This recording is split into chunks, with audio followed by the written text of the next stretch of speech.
Welcome to Santa Barbara Talks with Josh Molina. It's such a pleasure today to be here with former Santa Barbara Mayor Sheila Lodge. Sheila, how are you doing today? I'm fine, thank you. How are you? I'm doing well, thank you. It's such a pleasure to talk to you. Every time I have the opportunity to interview you, I always feel special, lucky that you're able to share a lot of your knowledge with me. And I appreciate the fact you read my stories, and when I botch something, you let me know. So I really appreciate that.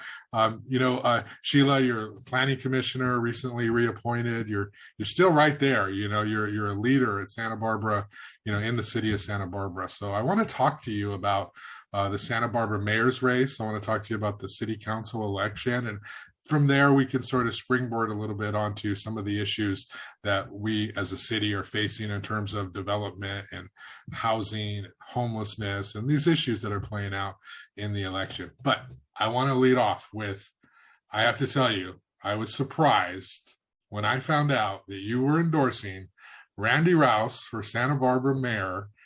I thought, that doesn't seem like a match. And so I'm hoping you can sort of talk about that. And this is no judgment on my part on Randy or you or anyone, but I just sort of, when I think of who Sheila Lodge might support, I don't necessarily think Randy is at the top of that list, but maybe it says a lot about the rest of the candidates. But can you talk, Sheila? You're in Randy's promotional material. You're supporting him. Why? Tell me what's on it. Yes. What's going on, Sheila? Tell us about that. I first met Randy when I had met him before, very casually, briefly. I didn't really know what he was like in operation in a city role until I was first reappointed to the Planning Commission in 2009, and I was the Planning Commission liaison to the Downtown Parking Committee. And there is something so open, straightforward, full of common sense about Randy. I was really impressed. And you may remember when DOS got elected to the Board of Supervisors, the council had an appointment to make to that seat. Well, I applied, and Randy applied, and that council was like anybody but Sheila Lodge. That was what Grant House was thinking. At least that's what I heard. Yes. Well, the way the votes went, and the one part of the council kept nominating me and voting for me, and the other part kept voting against me. But I wasn't all that concerned. When I would have liked to be on the council, but on the other hand, there are plenty of tough issues to deal with on the Planning Commission. But the city council, you've got budget, you've got homelessness, which you talk about it as an issue now. It was an issue when I was mayor. It became an issue when I was mayor. And planning issues they're pretty much the same issues. And so anyway, so then when I saw who the candidates were for the, let me go back a bit. Do you remember 10 years ago when I called a news conference and I endorsed, were you there when I endorsed Gail Francisco, of all people, and Michael Self and Randy Rowse? Yes. Yeah, I actually, I may have been in San Jose at that time, but I remember reading about it and thinking that was, that was unique. It was different. Well, I did because, I'm a lifelong Democrat, quite liberal, but Dale Francisco, I don't agree with him on anything except planning issues, and there was some, the general plan was the revision was underway, and the updating, and we agreed on that, and on fiscal matters. And Michael's Self was someone who she had sort of the same view as I had, the same vision of how Santa Barbara should develop as I did. And when it came to other issues, she said, as long as nobody's harming anybody else, it's none of my business.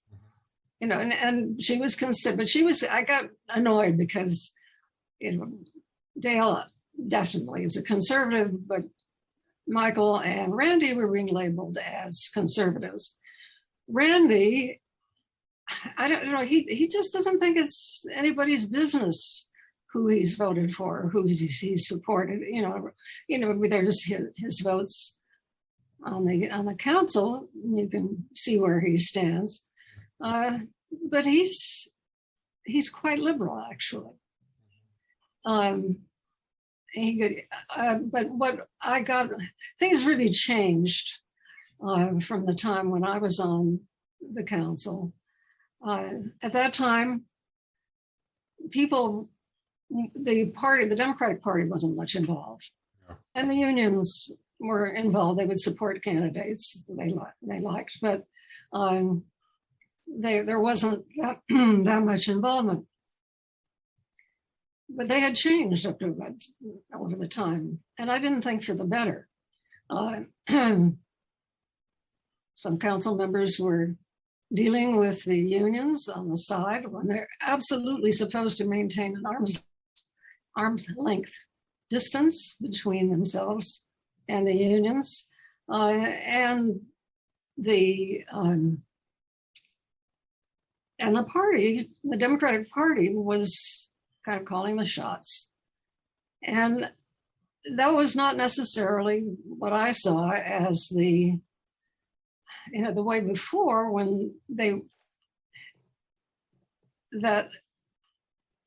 we were, there was a mix of Republicans, old-fashioned Republicans, I should say, and Democrats on the city council, but nobody cared. Nobody really knew. Some people thought I was a Republican. And we were focused on doing what was best for the city. Yeah.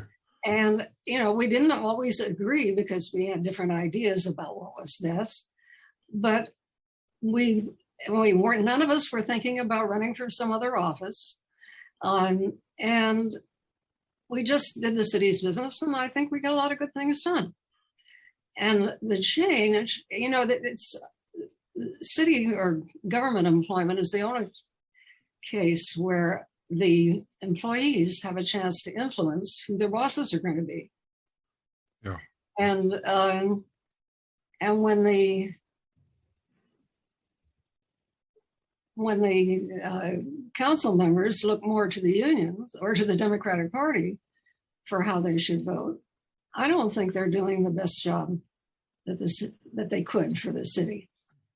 So let me ask you a couple questions here and sort of maybe see if I can zero in on a couple of points. It seems as though, because you are and correct me here, preservationist. You're very much trying to preserve Santa Barbara's unique appeal, its charm. When it comes to housing, you want to be very careful about the type of housing we build. When it comes to the type of new development, height is significant. You care about congestion, traffic, the environment. These are sort of these traits that you really value. And Randy, he's not a Republican. He's no party preference. I don't think he's ever been a Republican. He used to be a Democrat. He's sort of this moderate. How much of your support of Randy is really more of a rebuke of the Democratic Party and Mayor Cathy Murillo? Are you out there waving the flag saying Randy is the future of this city? Or is it just, you just can't support the party's candidate? Well, I never have supported Cathy. Okay. Because I just never have thought that she had what the task of being a council member or mayor required, the qualities that were necessary. And, when I looked at, remember what Alejandra Gutierrez said about some of the council members when she endorsed Nina Johnson. Oh, yeah. Mhm. The division and cliquishness and so on. That is it's very unfortunate. Well, as I said, when I was in office, we had a council that worked together. And and I think Randy is, his steadiness, his thoughtfulness, and he cares about Santa Barbara, about the things about Santa Barbara that I do. He understands the importance of the character of the community, and it's not just what he and I like about it. That's what the people of Santa Barbara like. Yeah. And if you ask them about, that's the AIA, the American Institute of Architects, AIA asked in a survey, how high should the buildings be? A majority, 54%, said 3 stories was plenty, thank you. And the city's own survey, in relationship to the FARs, people didn't want, the majority wanted no more than 2, which is keeps it into Santa Barbara scale. Yeah. And the main thing about going high, the architects talk about it and say, oh, build a few tall buildings. And look, there's 820 State Street. That's the building that it's next to the entrance to El Paseo, and it just overwhelms El Paseo. And it's 88 feet, 28 feet over El Paseo. We've got that, that's fine. And others have made similar comments. So that happened because the owners who were all that property were also the owners of El Paseo. And they threatened to get rid of El Paseo and build a new building there if they didn't get the extra height on that building. They were blackmailed. And Earl Chase was opposed. Luda Maria Riggs was opposed. I didn't include in my book because I lost the reference, but Luda Riggs said that somewhere, she said that she ruined El Paseo. She was hired as an architect by Victor Gruen, who was a major national company, designing the building next door, which it hasn't existed for a long time, but it was built for Joseph Magnin, and then GE Tempo rented the office space above. So I think it was 3 levels of Joseph Magnin, which was a nice clothing, somewhat upscale semi-department store, mostly clothing store, with GE Tempo in the stories, the office floors above. I managed to, I asked the city historian to get out the plans for me. Mm-hmm. And Luda Riggs' name is on the sheets that are technical, but they're not on any of the elevation sheets. And she didn't like them. she was hired, and she had conflicts with the owners as well, who wanted a kind of uniformity. Anyway, to use that as an example of why it's okay to do that is not okay with me. It happened in a way under threat. But the main thing is that the architects wanted the extra height so they can make taller ceilings in the units, make them more livable. Well, how much? How useful is an extra foot or 2 over your head? What? And they're ready to get rid of open yard, outside space for the tenants. So let me ask you. You see this, right? You're on the planning commission, so you see these projects, and you see they come in. And let me finish. The main problem with it is that it doesn't provide end up providing the kind of housing we need.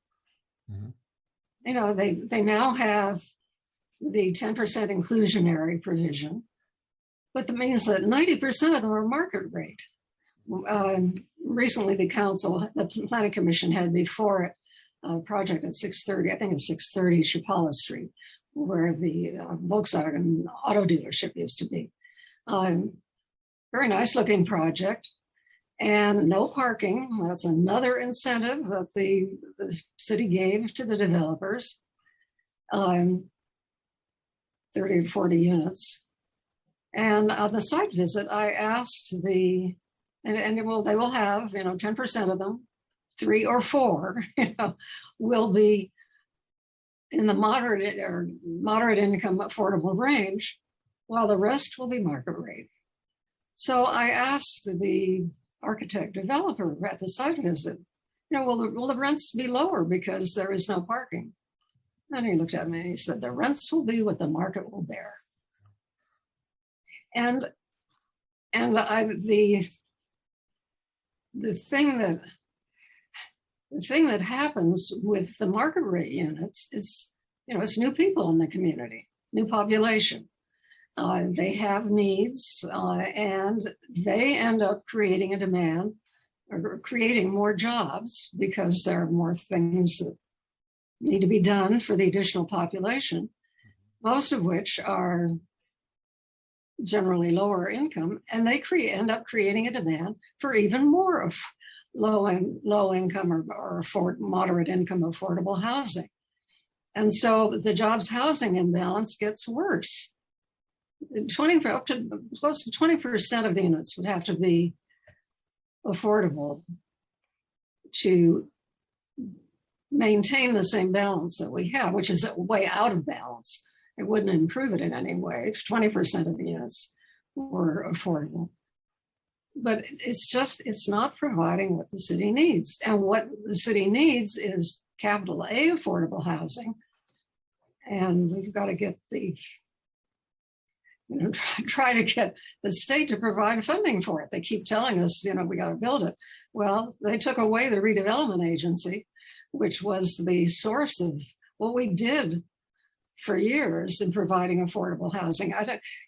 Years ago, it wasn't RHNA numbers, regional housing needs assessment numbers, where the state determines, we've got to build, the city has to build somewhere more units because of the jobs housing imbalance. It used to be something called fair share. During the time I was mayor, there was a period when Santa Barbara met that fair share by 700%. And we were one of the very few cities in the state that met it at all. But, there hasn't, the city has done what it should in terms of getting affordable housing built. But there isn't the funding for it. The only way to get it is through nonprofits, Housing Authority, or other nonprofit housing providers. What do you say to those? And we've heard this, that there's this sort of escalator effect. If you build housing, yes, it's going to be market rate, but some people who are in less affordable housing will move up, and then they'll be able to rent those places, and then it frees up other rental housing. And so it actually is not the perfect fit when you have market rate, but it actually does alleviate some of the housing pressure in the community. You've heard the developers say that. What do you think of that? What I hear is when the existing tenants move out, the rents go up. Mm-hmm. The point is that there are more people living in the city of Santa Barbara, and their effect on the need, their creation of more jobs, therefore more housing need.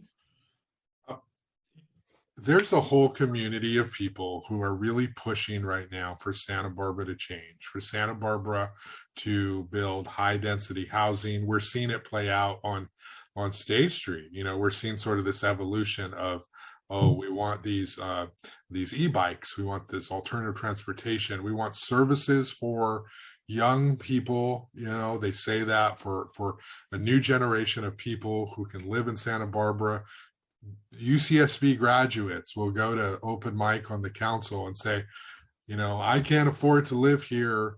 I should be able to, housing is a right, a human right, and I should be able to live here. And so we need to build more housing. We need to build higher. We need to build downtown. There's that movement. So I guess the bigger question is, do you think Santa Barbara can hold that momentum back, or is it inevitable that Santa Barbara's unique charm and its character and its small town feel is destined to be lost because people have to adjust to the modern pressures facing the community? I hope not. People have been saying that for years. When I was first on the council, and we really changed we lowered the density that was allowed to fit within, our water resources, traffic handling capacity, sewage treatment plant capacity, and so on. And if we hadn't, with all of what the state has been doing to us, we would really be in bad shape. It's just, in doing research for my book, I came across some comments from visitors to Santa Barbara in the 1880s, talking about the high cost of housing. And it's, there's a limited amount of land. Santa Barbara's between the mountains and the sea. There is, there's no more land is being made. We have county and on either side of it. And by the way, the city's already given incredible incentives to developers. Our neighbors, they allow a third of the density that Santa Barbara does. Why should all of this be dumped on Santa Barbara? We're part of the South Coast. Carpinteria, the maximum they allow is, I think it's 20 units to the acre, and we allow up to 63. And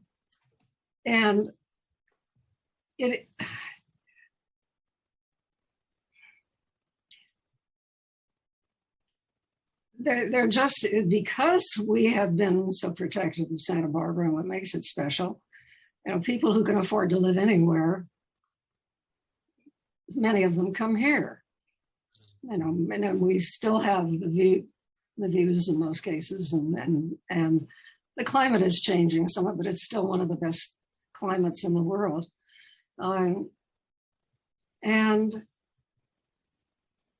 I think it's something that's worth preserving.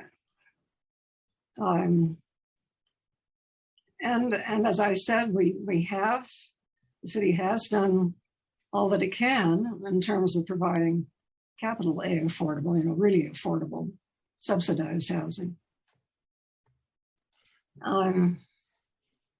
Let me step in here. We talked about the mayor's race and your support of Randy. Have you made endorsements in the 2 city council races? I mean, I know you endorsed Kristen Sneddon, and you have. I guess let's start there, and then we'll go into the other, this District 6. But that's a really interesting race, because Kristen Sneddon, of course, was elected the first time without the support of the Democratic Party. She did just fine. She beat 2 strong candidates, and she had more votes than both of them combined. And now she has the party's support, the endorsement. She interviewed for it. She sought it. You've talked about your position with the party, and she's going up against Barrett Reed, who's raised $230,000, lots of money to win this seat. And I would imagine Barrett would be sort of the worst possible candidate from your perspective, as somebody who's coming in with the developer sort of attitude. Can you talk about that race and what's at stake if Barrett pulls off the upset, and why you support Kristen? I tried to talk Barrett out of running. I couldn't figure out why he was running. Mm-hmm. I think I asked, was it a Jerry Roberts interview? What's his beef with Kristen?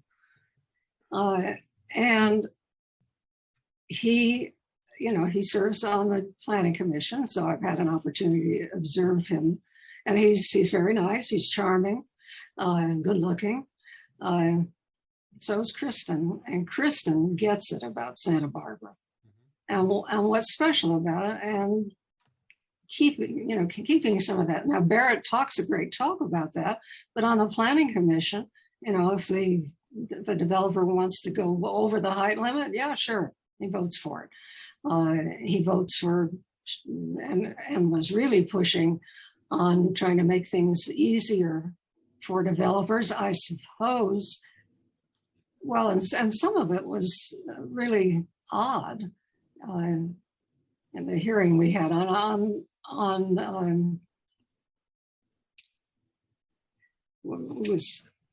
he was very concerned about project creep. I have the feeling that he must have run into this, where he's working on a project on an existing building and parts of it are not up to code. And the building department, you've got to bring the whole thing up to code. Well, and he wanted to if it wasn't part of the project, he wanted to separate that out. But some of these not up to code are things like electrical and so on. There are safety issues involved. So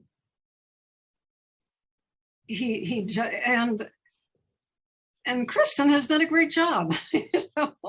She's concerned. She's thoughtful. I know sometimes she does her thinking out loud, which I've encouraged her not to. It makes her seem as if she doesn't know that she's indecisive and so on. But she is, and she reminds me of a young me, to tell the truth. Oh, okay, good. Were you disappointed that she sought the Democratic Party endorsement when you could argue? That seemed like a natural thing to do. She is a Democrat, and do you think she needed it to beat Barrett Reed? We don't know yet, but do you think? I don't know.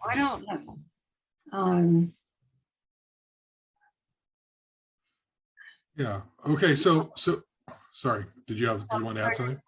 Okay. Are you concerned? What do you think of the amount of money Barrett Reed has raised in order to unseat? I think suspicious. Why are real estate and developer interests so enthusiastic about giving him piles of money? Yeah.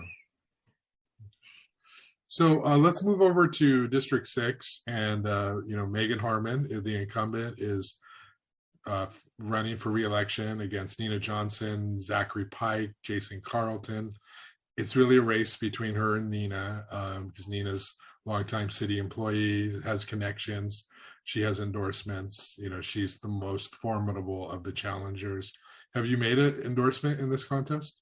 I haven't made an endorsement, but I told Nina that I would support her. Okay. She didn't specifically ask for my endorsement. One of the issues is the FARs, which I think would be a big mistake. And I don't know if did you watch the last Planning Commission meeting on FARs? No, I did not. I heard it was a barn burner though, but I did miss that one. It's on my list to go back and watch. Oh, well, the council gave staff the direction, develop FAR, and as a way of determining building mass. And so they were doing what they were told to do. Well, the Planning Commission, two of the commissioners felt they didn't have enough information to answer the questions staff was asking. Three of us were sort of no all the way around, and one other wasn't all that enthusiastic about it either. again, it's what it's going to do. It's an incentive to developer, and I think the big thing is, they'll know what they can do with their property. Well, you get so many layers of development that you can do, and at the higher and so the higher it is, they're going to build to the full thing, and it's the full allowable cubic footage, and you're going to have boxes, and this is what are in the AIA proposal. That's what it is, full of 5-story boxes that come straight up. And again, they've robbed the city of its character. They didn't even, that came to the planning commission, and they put so much work into it. The AIA and the charrette that they had and all these plants, they came and I looked at it and I said, well, and State Street is full of fountains and other things. I said, where will the parades go? And it's like, they hadn't, we're going to wipe those out of Santa Barbara's culture, or I don't know.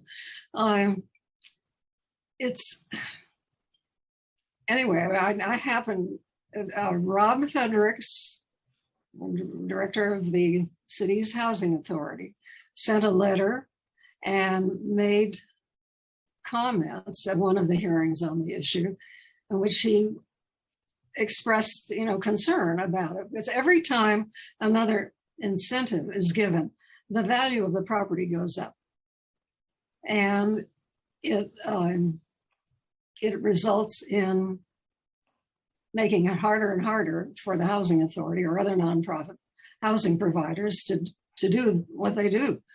I happened to see Rob Pearson, the former director of the housing authority, that was there for years, and the housing authorities have done a great job all along. He said he got into a big argument with Meagan Harmon because he's opposed to FARs. So Nina Johnson thinks it's the wrong direction to go. And Meagan is very enthusiastically on fire. She didn't even when the council just talked about it, she didn't even want to go to less than 4. Well, the draft map is the highest is tier 3, but even that would again change the character of downtown and not provide the housing that we need. Is it Nina Johnson more associated with the architects than Meagan Harmon is in terms of her support for this election? I saw a letter from the architect Cassandra Ensberg in the Independent urging people to vote for Nina. She was very much involved with the charrette. So, but I don't know. I don't know how much of her support comes from them. Is that the only issue you have with Meagan Harmon in terms of support? One could frame Meagan Harmon as being really intelligent, curious, ambitious, smart on the issues, high energy, somebody that you would want to work with in terms of helping to develop strong ideas at City Hall. And if you don't agree with her all the time, well, she's better than some others on the council who are observers as opposed to actually interactive. Could you not make that argument about her? And it's better to have somebody with that kind of energy and ideas than someone who's worked for years and with in a city staff position. Nina's had plenty of energy and has come up with plenty of good ideas. That's why so many of the business community downtown who have worked with her support her, I think. I attempted to talk to Meagan, and she didn't say that she was refusing to talk to me, but she set it up so that it was clear she didn't want to talk to me. Okay. So, and she is very smart, but sometimes when watching her in action, I get the feeling she's calculating the politics, of going this way and going that way, and would she be on the winning side, and that is more important to her than the issue. So Do you have any? Mhm. I've lost my admiration for her. Okay. Do you have any predictions? There's one thing to like, who we want to win versus on the ground who we think's going to win. Do you have any predictions you want to give us in terms of what it's going to look like Tuesday night, Wednesday morning? I'm reluctant to, if you go by the number of yard signs, I think, I don't, well, maybe Meagan isn't using yard signs. I haven't seen any for her. Uh-huh. And Nina has lots of signs around. Yeah. And I seem to see more in the areas I've been, more Kristen Sneddon signs than Barrett Reed. Yeah. Well, I have a feeling, well, never mind. And how are you feeling? There's sort of this narrative that, I've talked about, Jerry Roberts and I have talked about it, that James Joyce is a strong candidate, and he has a similar base in terms of the people who support Kathy. Maybe they're going to share some votes. They're going to split some votes, and that's going to allow Randy to win. Of course, Deborah Schwartz is in there, your colleague, so she's a factor too. Have you thought about the various scenarios that could play out, and do you give any of that any sort of credibility that maybe James will hurt Kathy, or maybe James will surprise us all and James will just take it? Have you thought about the various scenarios? Well, again, if you go by the number of yard signs, I see Randy's all over the place. Uh-huh. Lots of them. I talked with James, and he's very, very nice, but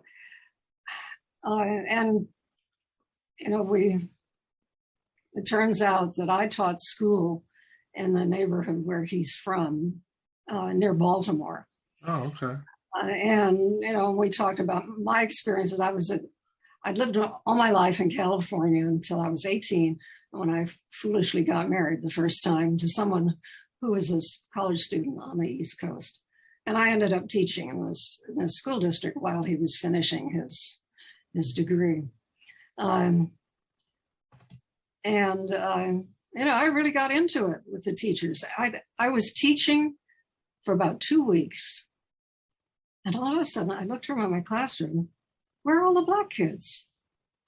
And this is 1958, long time ago. And I woke up to the fact that I was teaching in a segregated school system.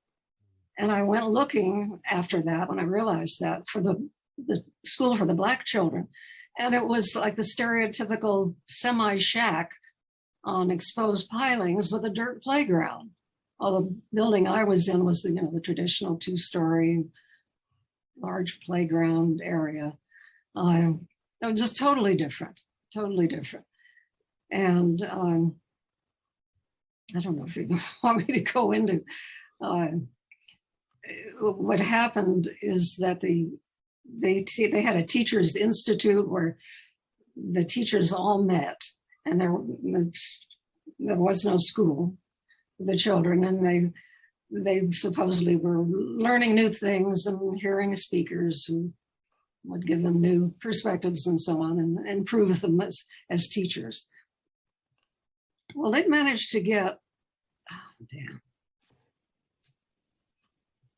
Pearl Buck, a famous author of the time, to come talk to them. I was really impressed. People don't know much about her now. She found out that it was a segregated school system, and they were going, the Black teachers wouldn't be attending. She said she wouldn't come unless they met together. Well, I talked to one of the teachers in my school. She was outraged. How she dearly loves the Black mammy that raised her, but she knows her place. And I, coming from a liberal background, we got into it, but I obviously didn't get anywhere. Things have changed, not quite as much as they should, but anyway, I have that experience in my background. So James just, and as far as I can tell, this is still all that he talks about is getting people together and having a conversation. I think it takes more than that. And I just, and Randy having the past experience as a council member and his personal qualities. Actually, I was one of the people that talked him into running in the first place. Twisted his arm. Deborah Schwartz know that? Oh, wow. I don't know. Deborah started out talking about wanting to go back to a strong mayor form of government, and that really alarmed me. Yeah. Okay, so we sort of get your thoughts on, the mayors and city council race. I want to talk to you about a couple of issues. I was surprised when I watched the Planning Commission and saw this recent Funk Zone project where the developer was talking, or the architect was talking about the steps.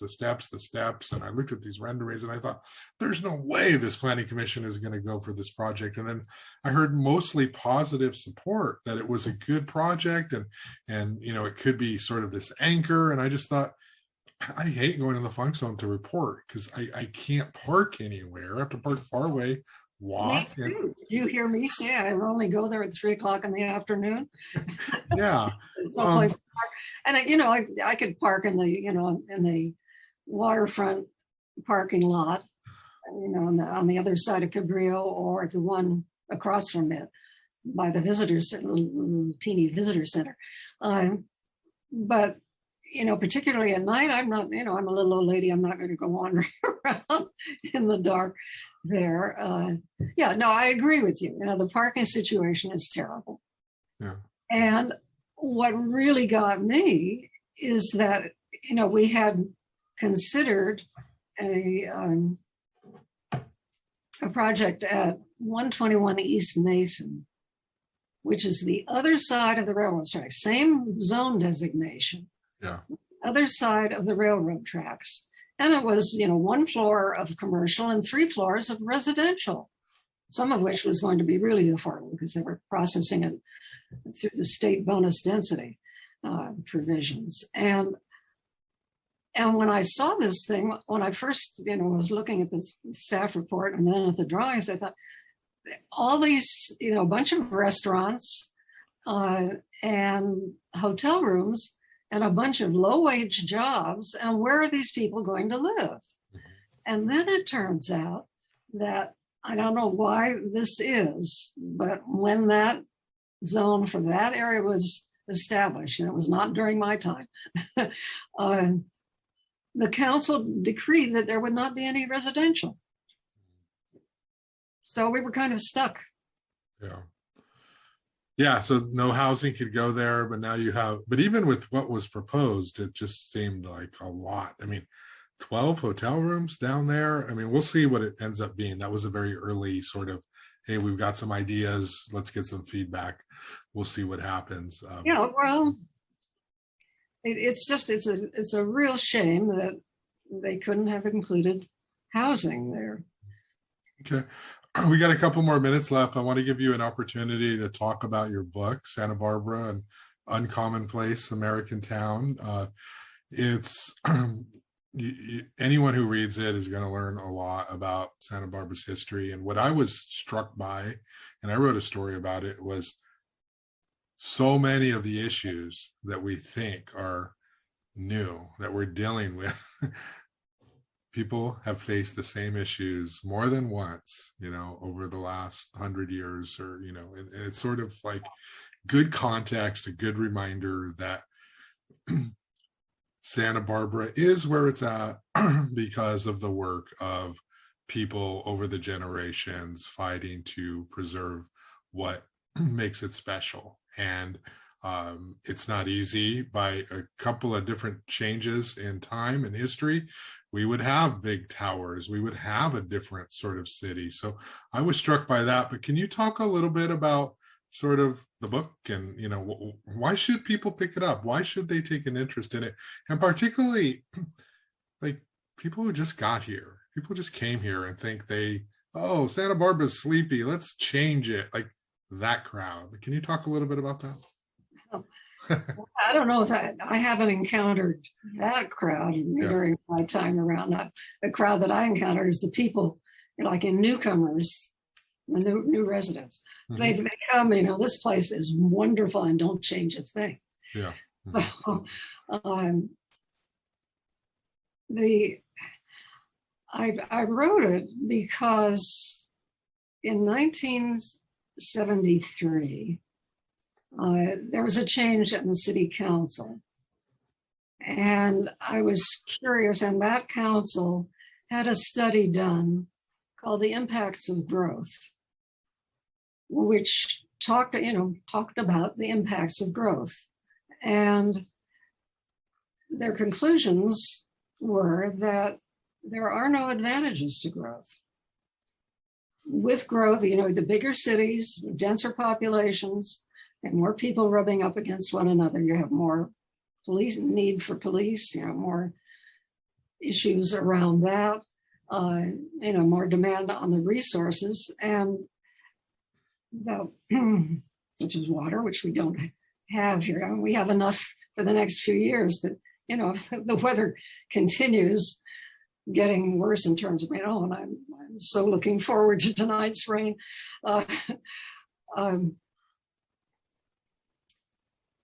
They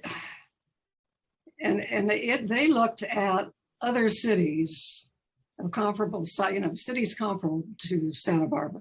And Santa Barbara then, the housing prices here were higher than just about everybody else's. And anyway, I wanted to know where this all came from, how, and I realized that the people who'd been involved, such as former council member Niall Utterback, were, they were getting older, and if I wanted to find out, he'd been very much involved in all of this. And he asked the question, what would Santa Barbara's population be under the current zoning?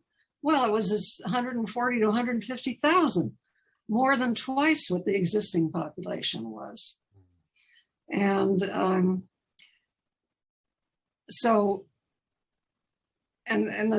anyway, that's when changes were made in the zoning to fit within our resources. And I went back to the beginning, the start of Santa Barbara, which of course started with the Chumash, but then with the first Europeans to arrive, and the building of the mission in the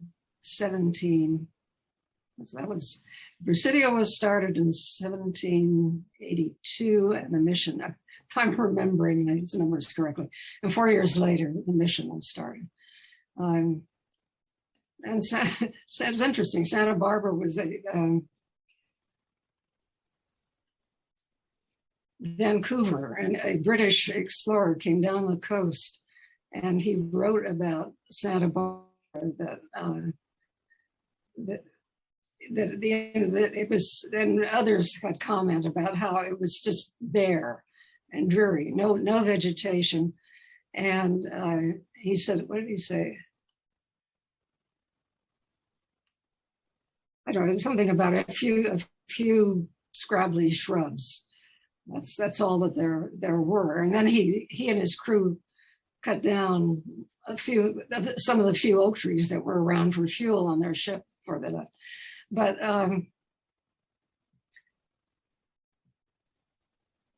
the people that came here, people started coming here around 1860 to spend the winter here from the East Coast, and they found this whole place, the spirit of the place, something special and uncommon, and something that should be preserved, and it got carried forward, through people like Pearl Chase.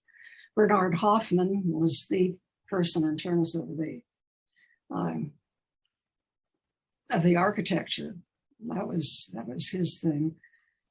And actually there's a 17th century Spanish guide to architecture, which says the architecture should be all of one style for a, words is anyway, for the beauty of the place, which is interesting when you consider that, you know, Santa Barbara's kind of gone down that path. I had a kind of funny, well, an experience that really tickled me. I was talking to the publisher of the book, wondering how many copies had been sold. And he said he'd sold 40 copies to a civic activist of Ojai who wanted them to give to people there to inspire them to try to protect, you know, to get engaged and protect what they have. Oh, okay. So That's I got great. to that. And also I gave a copy to our new community development director, who's from Santa Fe, New Mexico. Mhm. And he sent a note back in which he said several people had told him that he must read this book. So he was glad to have a copy. Yeah. Yeah, it's a great book. It's a great read, and it's not that long. You know, it's something No, that it's you can not. read really quickly and feel like you learned something about Santa Barbara. And yeah, I've seen it at Chaucer's. It's obviously available online, so people can get it. I want to give you the last word because I need to wrap up here. Just sort of, you know, I'm sort of skeptical, Sheila, that this time, this period, that the preservationists are going to be able to hold the line. I think that there are a lot of pressures on Santa Barbara to change. We're seeing a lot more of the progressives, the housing activists who are getting elected, who are, you know, on your planning commission, and who are definitely pushing for sort of a different way of planning for Santa Barbara. You know, there's the state pressures. It's an equity issue. It's a housing issue. You know, we can't just not allow people to come in. It's a transportation issue. It's congestion. There's all these things. Can you just sort of, you know, close it out here with, you know, why should people hold on to these values that Santa Barbara is a unique town, it's a unique place, and we need to continue to fight to preserve that, because if we don't, we'll lose what makes it so special in the first place. And it could even harm our economy. You know, tourism is a big part of it.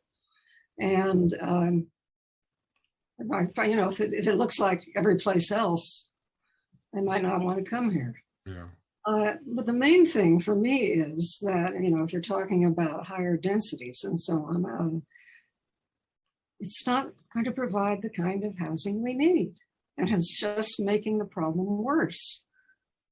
So I think we can do both. You know, we even, you know, years ago, under the previous method of determining density, the city found a way to permit, with some modifications, El Carrillo. It's 122 units to the acre. And they're all very small, 256 square feet, you know, like micro units. And it's a very nice project. I've been in the units, 3 of the units, and they were designed in such a way that there's light, natural light from both ends. And they only have 8-foot ceilings. I know the architects with their 9, 10, 11-foot ceilings that they seem to think they have to have for livability. They're very pleasant.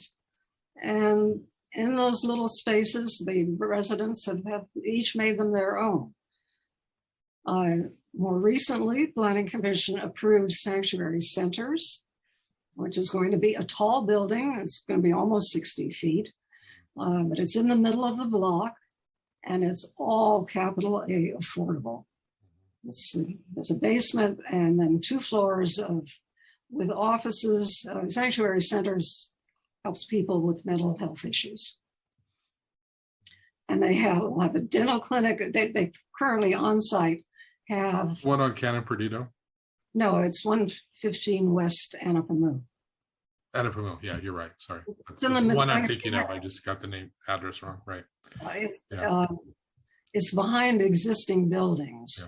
So it'll be in the middle of the block. And so it really, from street level, it won't all be that visible because of the buildings that are already there.